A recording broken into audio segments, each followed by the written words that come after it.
नमस्कार. अध्ययन स्पर्धा परीक्षा हेल्प डेस्क या आपल्या युट्यूब चॅनलवर सर्व विद्यार्थी मित्र मैत्रिणींचं अगदी मनापासून स्वागत. टीईटी सीटीईटी साठी आपण व्हिडिओ सिरीज लेक्चर घेत आहोत, त्याचबरोबर पीवायक्यू अनालिसिस घेत आहोत. त्याचसोबत इतरही ज्या स्पर्धा परीक्षा आहेत तर त्याच्यासाठी सुद्धा आपण गायडन्स अगदी विनामूल्य करत असतो. तर सुरुवातीला तुम्ही चॅनलवर नवीन असाल तर चॅनल सबस्क्राईब करून ठेवा, लाईक करा, टेलिग्राम चॅनल जॉईन करा. सगळ्या एमपीएससीच्या सगळ्या प्रश्नपत्रिका तुम्हाला तिथं भेटून जातील.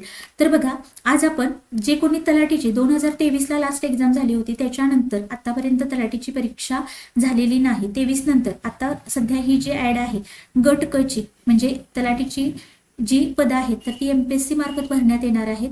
आणि ही जी पदं आहेत ती किती आहेत, परीक्षा काय असणार आहे, स्वरूप काय असणार आहे, सिलेबस काय असणार आहे, या सगळ्या गोष्टी आपण आजच्या या व्हिडिओमधून पाहणार आहोत. बघा, महाराष्ट्र लोकसेवा आयोग यांच्या मार्फत काल एक परिपत्रक जाहीर करण्यात आलं आणि त्याच्यामध्ये तुम्हाला तलाठीची एकूण 1539 पदं ऍड करण्यात आलेली आहेत.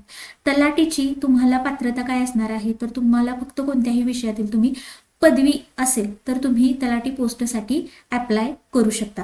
बघा, महाराष्ट्र गट क सेवा संयुक्त पूर्व परीक्षा 2026ची ही ऍड आहे. सीबीटी किंवा ऑनलाईन परीक्षा होणार होती, पण त्याच्यामुळे पुन्हा त्याच्यावर वादविवाद झाले, परीक्षेची तारीख बदलण्यात आली, त्याचं पुन्हा OMR बेस्ड स्वरूप जे बदलण्यात आलं होतं तर ते पुन्हा आहे त्या स्वरूपामध्ये ही परीक्षा घेतली जाणार आहे. आणि याच सदर परीक्षेतून आता आपली तलाठीची पण 1539 पदं भरली जाणार आहेत. तर बघा, एकूण जी जाहिरात आहे तर त्याच्यामध्ये कोणती कोणती पदं आहेत, एकूण जाहिरात किती पदांची आहे, तर ही सगळ्या गोष्टी आपण पहिल्या जाहिरात थोडक्यात समजून घेऊया. तर तलाठीची पदं किती असणार आहेत, 1539. त्याच्यानंतर बघा, वरिष्ठ अभिलेखापाल किंवा वरिष्ठ लिपिक याची एकूण 11 पदं असणार आहेत. पात्रता सेम आहे, तुम्हाला कोणत्याही शाखेतील पदवी असेल तर याच्यासाठी अर्ज करू शकता.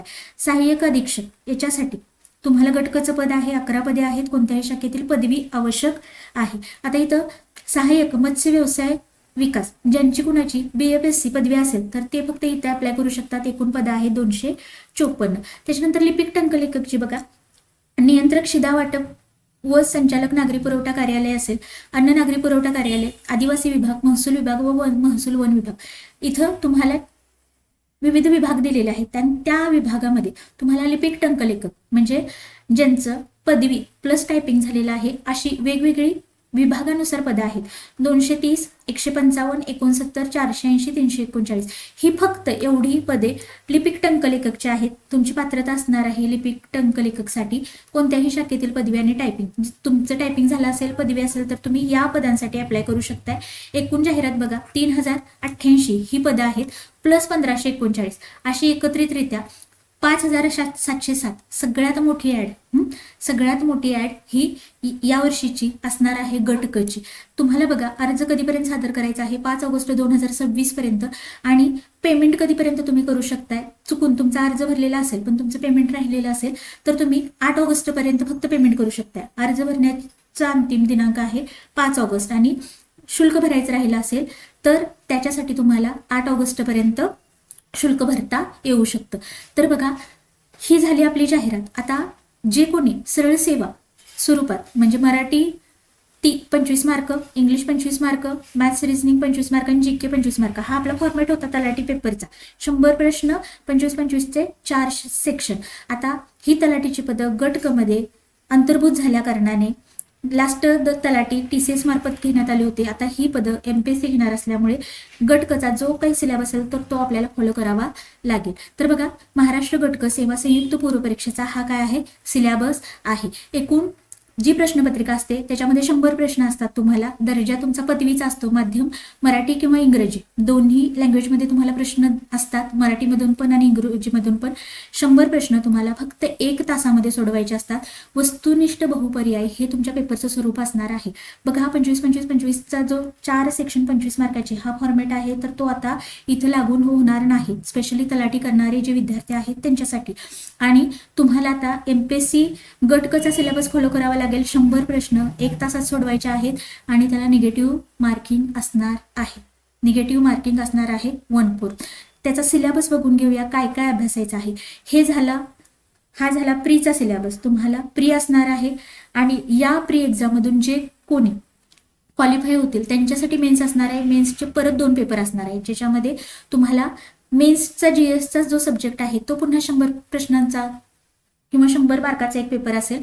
आणखी मराठी आणि इंग्रजी 50-50 मार्क असणारा परत एक पेपर तुम्हाला द्यायचा आहे. म्हणजे मेन्सचे 2 आणि प्रीचा 1 अशा आता 3 पेपर तुम्हाला तलाठी होण्यासाठी क्वालिफाय करावे लागणार आहेत. तुमचा सिलेबस बघून घेऊया. 100 प्रश्नांचं डिस्ट्रीब्युशन कसं असणार आहे.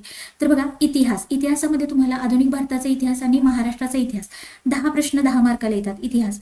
भूगोलामध्ये तुम्हाला काय अभ्यासायचं आहे. महाराष्ट्राच्या भूगोलाच्या विशेष अभ्यासासह पृथ्वी, जगातील विभाग, हवामान, अक्षांश, रेखांश, महाराष्ट्रातील जमिनीचे प्रकार, पर्जन्यमान, प्रमुख पिके, शहरे, नद्या, उद्योगधंदे हे तुम्हाला 10 मार्काला भूगोल असणार आहे.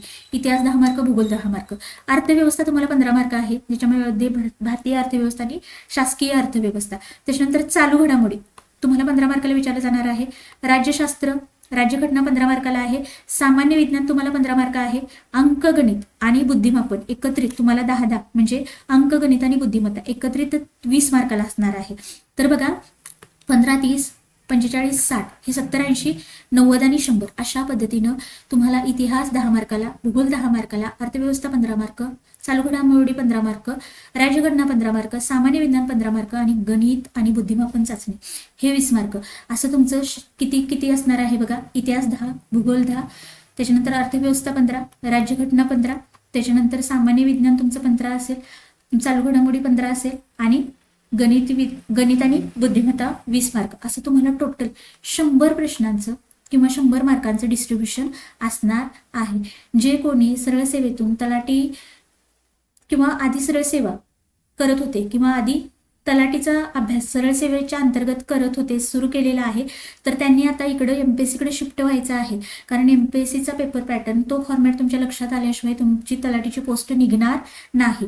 आता त्याच्यासाठी आपल्या चॅनलकडून काय मदत होईल बघा. याच्या आधीही तुम्ही MPSC प्रश्नपत्रिका ओळख म्हणून एक फोल्डर असेल, प्लेलिस्टमध्ये जाऊन चेक करा.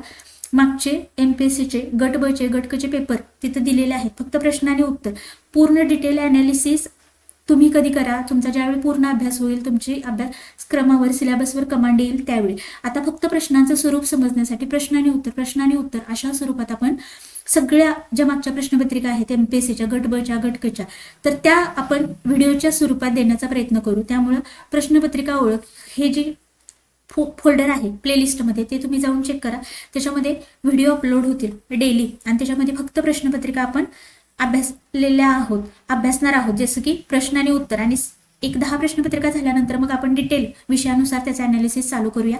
तर अगदी जी कोणी नवखी मुलं आहेत तर त्यांनी नक्की चॅनल जॉईन करून ठेवा. तुम्हाला 100% याच्यातून फायदा होईल. चालेल. पुन्हा एकदा जी काय आता आपलं जे आपण सिलेबस पाहिजे तर विषयानुसार बुक लिस्ट आहे तर त्याचा व्हिडिओ आपला पुढचा असेल, त्यामुळे तो पण पाहायला अजिबात विसरू नका. त्याच्यासाठी नोटिफिकेशन येण्यासाठी चॅनल सबस्क्राईब करून ठेवा, लाईक करा आणि टेलिग्राम चॅनल जॉईन करा. तिथे तुम्हाला विथ आन्सर सगळ्या प्रश्नपत्रिका प्रोव्हाइड करण्याचं काम करेल आणि काही प्रश्नपत्रिका आपण टाकलेल्या पण आहेत विषयानुसार. इतिहासचे, भूगोलाचे मागचे जे सगळ्या प्रश्नपत्रिका आहेत तर त्या सगळ्या विथ आन्सर तुम्हाला टेलिग्राम चॅनलवर मिळतील. त्यामुळे टेलिग्राम चॅनल पण जॉईन करायला अजिबात विसरू नका.